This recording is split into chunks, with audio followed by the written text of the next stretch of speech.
Hi! Magandang umaga mga tamang tao. Salamat sa panonood ng vlog. Natutuwa naman ako kasi may mga nanonood pa din ng vlog sa YouTube. Hindi kasi kami masyadong nagpo-post sa FB page kasi alam niyo, sa stream ads, wala nang kita doon. Hindi ko alam kung bakit.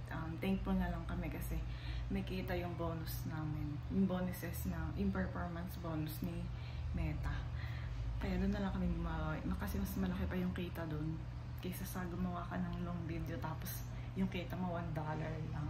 Unlike doon sa mga post ng picture or mga text post or share na mga link ganyan or mga short video.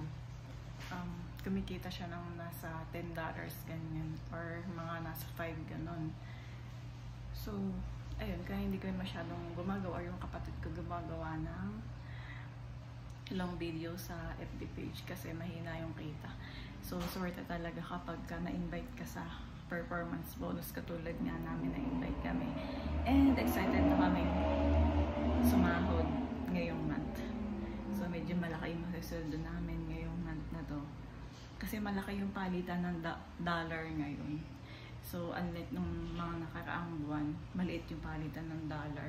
So, ngayon, malaki yung palitan ng dollar kaya makasweldo kami and ayun, so tuwan-tuwa yung parents namin ito kasi may gagamitin na din yung kapatid ko. Hindi na sila magbibigay ng pambili ng school supplies ganyan or mga kailangan ng kapatid ko ngayon darating na pasukan. So ayun, nakakatuwa kasi malaki yung palitan ng dollar. So ayun, nag-vlog lang ako for inspired kasi wala akong maikwento. So yun lang, thank you.